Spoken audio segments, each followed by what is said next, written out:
Pertama, berwisata itu dibolehkan dalam agama. Dalam Al-Quran itu fasihu fil ardi, berjalanlah menjelajah bumi. Itulah wisata, berjalan dari rumah keluar menjelajah bumi, menikmati keindahan alam dan semua karunia Allah Subhanahu wa Ta'ala. Itu dari sisi agamanya. Jadi Al-Quran membolehkan. Bahkan bisa jadi pada saat-saat tertentu tidak sekedar boleh, tapi kita harus berwisata, bepergian untuk melihat bagaimana keadaan masyarakat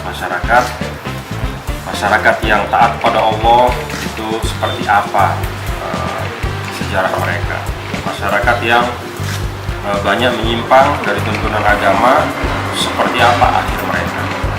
Jadi di dalam berwisata itu sesungguhnya juga ada pelajaran, ada iktibar.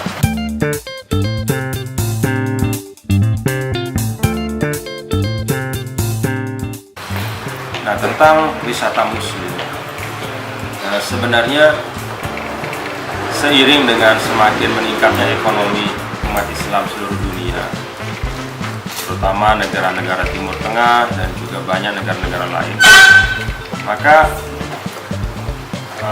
hasrat atau keinginan untuk berwisata di kalangan umat Islam semakin tinggi, karena kan kemakmuran atau kesejahteraan juga meningkat. Nah, tentu seorang muslim ketika berwisata, dia mengharapkan agar dia tidak hanya bisa mengunjungi tempat-tempat yang dia inginkan, tetapi selama berwisata itu dia juga merasa nyaman. Nyaman dalam hal apa? Ya, tentu seorang muslim itu punya kewajiban, misalnya sholat 5 waktu.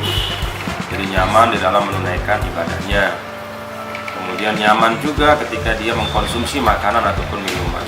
Dia yakin minuman ini halal, makanan ini halal. Kemudian dia juga merasa nyaman ketika datang ke destinasi wisata. Saat misalnya dia perlu beribadah, dia bisa mendapat tempat ibadah yang baik. Tidak usah mewah, tapi bersih, rapi.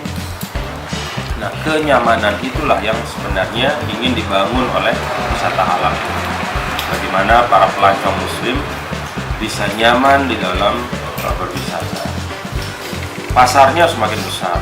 Di dunia lebih dari 200 miliar dolar nilai dari wisata muslim. Selama ini yang mengambil bagian besar itu Malaysia dan juga banyak negara-negara lain. Kita di Indonesia masih belum serius.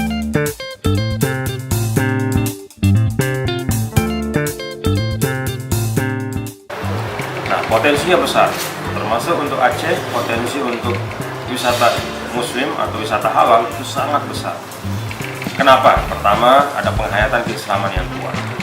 Yang kedua, ada persepsi bahwa Aceh itu adalah suatu tempat yang ramah dengan umat Islam, karena memang penduduknya Islam. Yang ketiga, Aceh juga memiliki situs-situs yang bernuansa keislaman dan itu sangat banyak. Yang keempat, selain situs-situs itu, Aceh juga indah alamnya, bahkan hampir sempurna lah destinasi wisata yang ada di Aceh. Mulai dari pantai, kemudian dataran tinggi, bahkan kemarin kita sempat ke kebun kurma ya. Jadi itu banyak sekali destinasi, sehingga semua faktor yang memungkinkan untuk berkembangnya wisata halal itu ada di Aceh. Sayang harus dilewatkan.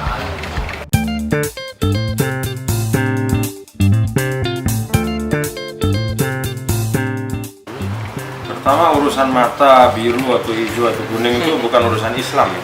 Islam itu tidak pernah mengukur seseorang itu dari keturunan, dari sukunya, dari bangsanya. Inna khalaqnakum min dzakarin wa untsha. Ukurannya semua adalah iman, amal soleh dan takwa. Justru sekarang kita sebagai umat Islam harus mengenalkan Islam kepada siapapun yang warna matanya biru, kuning, coklat. Artinya Islam itu kan harus rahmatan lil alamin. Nah, tetapi sebenarnya di sisi yang lain kekhawatiran ini tidak perlu, karena segmen atau pasar yang disasar itu bukan yang mata biru saja sebenarnya, tapi masyarakat yang masyarakat muslim yang banyak sekali, dan jumlah umat Islam itu 1,6 miliar. Itu pasar wisata yang sangat luas. Jadi tidak usah khawatir, selama kita punya nilai yang kuat, kita punya pendidikan yang baik, insya Allah dampak-dampak negatif itu akan bisa kita kurangi dan kita hilangkan. Dan Islam mengajarkan kita untuk tidak takut pada tantangan. Justru itu tantangan dakwah untuk menunjukkan bahwa umat Islam itu bisa maju dan berkembang. Insya Allah